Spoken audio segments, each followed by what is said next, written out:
નમસ્કાર. રોકાણ અને ટેક્સના નિયમો સાંભળીને ઘણીવાર આપણને મૂંઝવણ થતી હોય છે, ખરું ને? પણ ચિંતા ન કરો.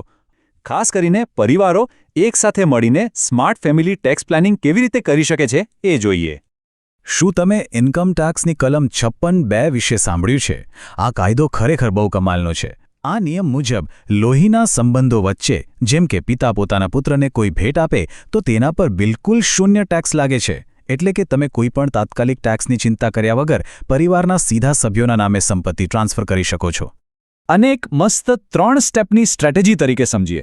સ્ટેપ 1. પિતા પોતાના પુત્રને 60 લાખ રૂપિયાના મ્યુચ્યુઅલ ફંડ ગિફ્ટ કરે છે.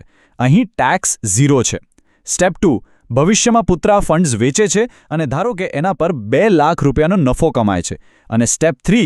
હવે પુત્ર પોતાના નામે લોંગ ટર્મ કેપિટલ ગેઇન એટલે કે LTCG છૂટનો દાવો કરે છે. છે ને સ્માર્ટ રસ્તો? પિતાએ બિલકુલ લીગલ રીતે પોતાની ટેક્સની જવાબદારી પુત્રના નામે શિફ્ટ કરી દીધી. સરકાર તમને દર વર્ષે 1,25,000 રૂપિયાની કરમુક્ત મર્યાદા આપે છે. તો 2 લાખમાંથી 1,25,000 બાદ કરી દો. વધ્યા કેટલા? માત્ર 75,000. બસ આ 75,000 પર જ તમારે નવો 12.5% LTG ટેક્સ ભરવાનો રહેશે. બાકીનો નફો પૂરેપૂરો તમારો. અને અહીં આવે છે સૌથી સ્માર્ટ ટિપ, જેને આપણે LTG સ્પ્લિટિંગ કહીએ છીએ.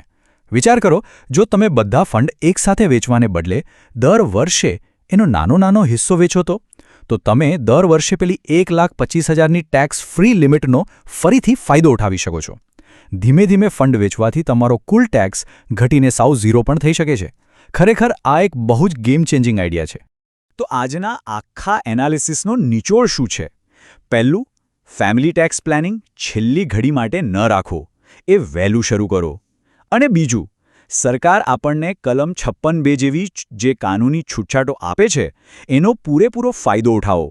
થોડુંક એડવાન્સ પ્લાનિંગ લાંબા ગાળે તમારા લાખો રૂપિયા બચાવી શકે છે. હવે આ બધું સમજ્યા પછી હું તમને એક પ્રશ્ન પૂછવા માંગુ છું. શું તમારા પરિવારના હાલના રોકાણો ખરેખર આવનારા ટેક્સથી પૂરેપૂરા સુરક્ષિત છે ખરા? Pratik Patel, tax consultant, specializing in income tax, GST, and accounting.